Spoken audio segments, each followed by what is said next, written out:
Right, we'll start the show. We've got a reasonable size whiting. That's the blank solid. Any fish that takes the blank is very welcome indeed. So we'll get this one back while he's kicking.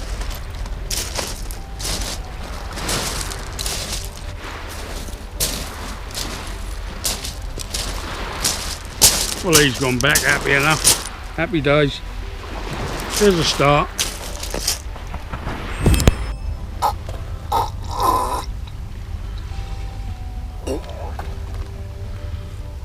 Well, I suppose it wouldn't be me if I didn't catch dogfish. This one's growling. You hear him? Yeah, I wasn't expecting this, to be fair. You get them on the southeast Kent coast, but don't tend to get them on the North Kent coast so much. I have caught them down here, but not very often.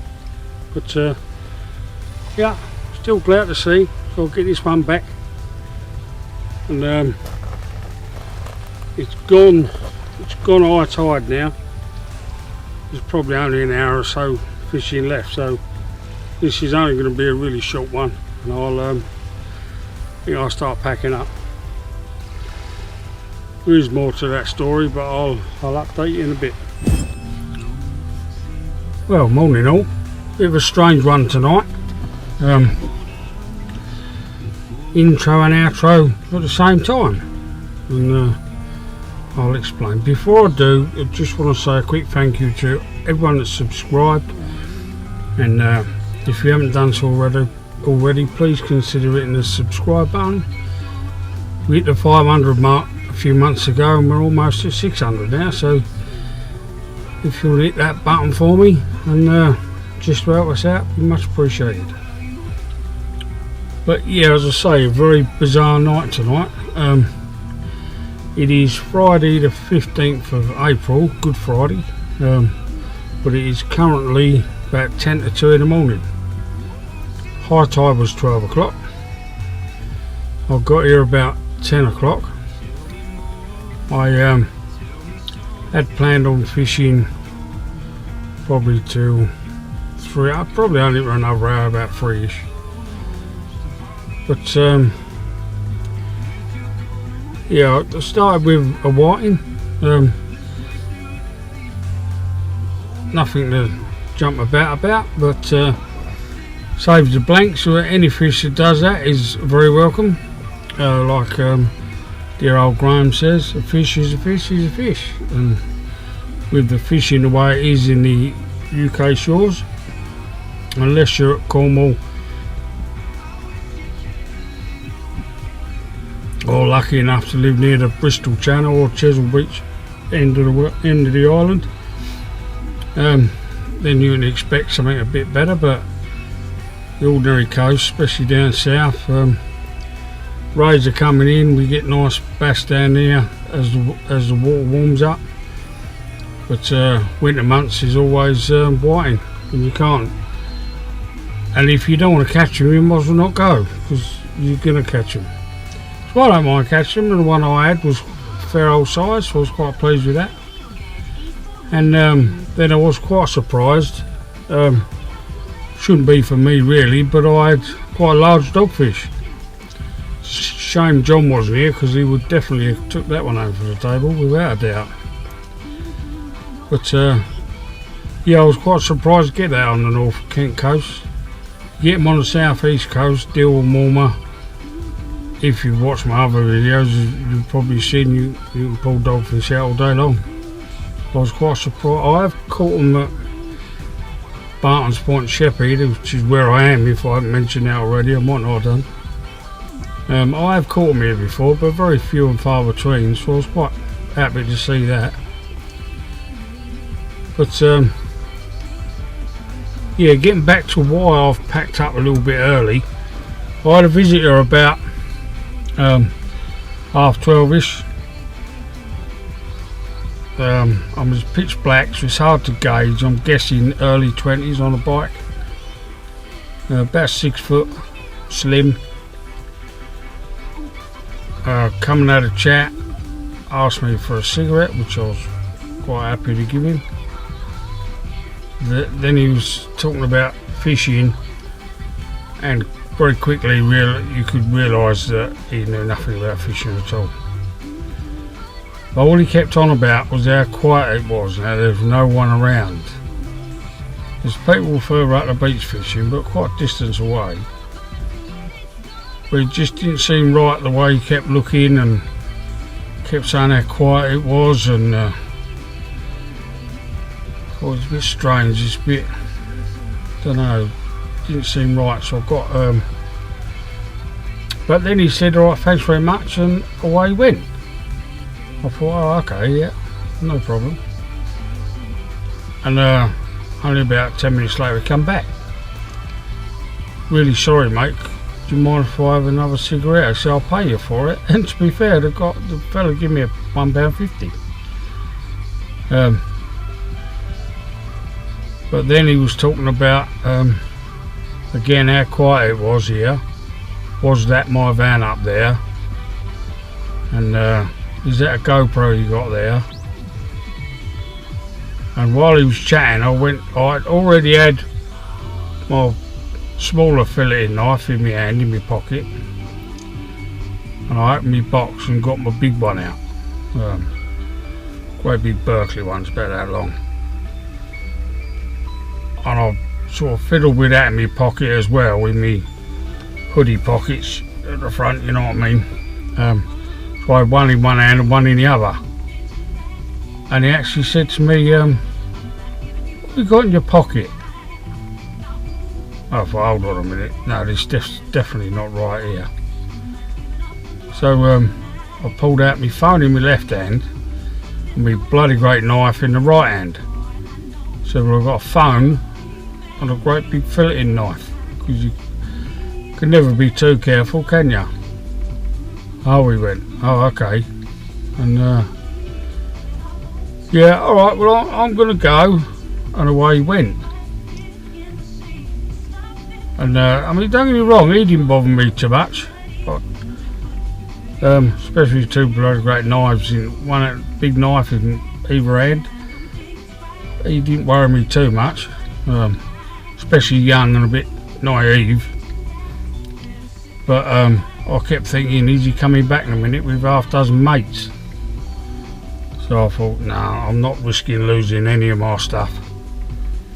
They'd have had to have killed me to have got it, to be fair, but I thought, I'm not risking it. It's not for the sake of another hour's fishing, it ain't worth it. I'd already caught a couple of fish I was happy with. So yeah, so I've packed up, put the gear in the van, which is quite sad really. It's a shame now, because that's going to be in the back of my mind now. That's probably going to slow my night fishing down quite a bit. I'll still try and go, but there's a fella I've got to know a little bit, Matt Stowe. Got a great Facebook page, catches lots of fish free. If you check Matt Stowe, just put his name in Facebook, you'll find his page. Loads of fish, very well worth a look. Well, he lives local. He lived up, if I remember right, it was at Crawdon, Bromley way, up that way I think, and then he moved down to Sheppey, so he's local a lot, and I talked to him a fair bit. So, and I've fished with him before, and his missus. So I'll speak to Nathan and John, the other guys I fished with overnight. But I think that might do it for me, unless Nathan, John, Matt, or I know there's a few other guys on Facebook that go night fishing. I belong to a little messenger group. There's a few on there, Ryan and a couple of others that do a bit of night fishing. But I think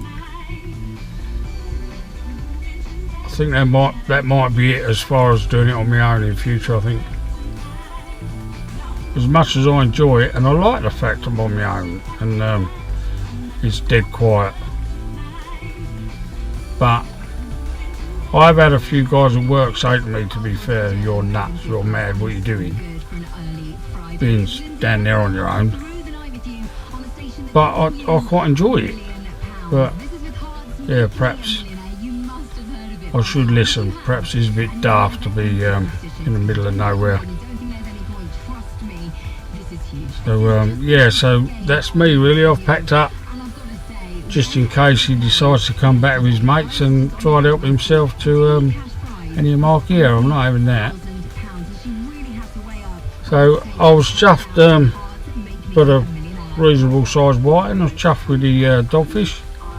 So it wasn't a complete waste tonight. I was glad I come. So I've only fished for, what's it now, almost 2 o'clock now. So I've only fished for about 3 hours, I think, 3.5 hours at the most.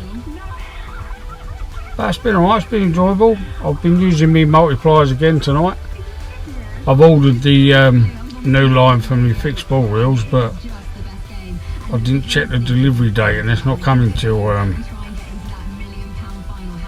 the 9th of May, I think, something like that. So what I'll do is, up until that comes, I'll just carry on with the multipliers. I was very pleased tonight with the distance I was getting with those Continental rods I've got. You feel like you're almost whipping it, not so much cast as such. It's more like you're whipping it, and they was going miles. So yeah, my little Abu, I was half emptying the spool with that without too much effort. So yeah, very pleased with how they went tonight. But it's like I said, it's Good Friday today. So I don't know. I'm going to try and get out again before I go back to work Tuesday. I've got one video in the bank. This will be another one. One I did last week I'll put up this weekend. This one I'll put up next week. And if I manage to get out again, then that'll be another one in the bank for the week after. Just helps me if I struggle and can't get out. So I'd like to get a couple in the bank if I can. Plus you're not going to catch any fish while you're sat indoors or laying in bed, so I thought I'd make the most of it. There's been no wind at all. The sea's been absolutely flat calm. No, not a wave, anything. Lovely. So yeah, unfortunately that's it for now. Yeah, very bizarre night, and it's yeah, a sad night really. But it just sort of reminds an old fool to be got to be a bit more careful. If we'd have picked the GoPro out and run off with it, I never would have caught him in a million years. But perhaps that's my fault for putting myself in dark positions like that really. But there we go. We move on and we see what's next. Yeah, very, very short one. I've probably done more waffling in the last 10 minutes than I've fishing. But a couple of fish, so no blank. And I will speak to you all again soon. Stay safe, and please, if you haven't already, hit that subscribe button. What we're in April now, so you've got all the rays coming in, the smooth hounds will be in soon. And hopefully we'll have a good year this year. So hopefully a lot coming up. We've got to get up and see Vern. Evening, young Vernon. Got to get up and see Vern again soon. So yeah, hopefully a lot coming up. I've not been to Chesil in a while, so I'm gonna book a trip down there if I can. And might speak to young Tony. Somerset Fishing Tony. And might take a drive down his way, down Bristol way. Or meet him halfway and we can meet up somewhere. Yes, there's lots coming up hopefully. So yeah, I won't keep waffling for now. I'm going to, he has decided to go to sleep, so probably telling me to go home and go to sleep myself. So I will catch you all again soon. Take care. Thanks very much indeed for watching. Bye for now.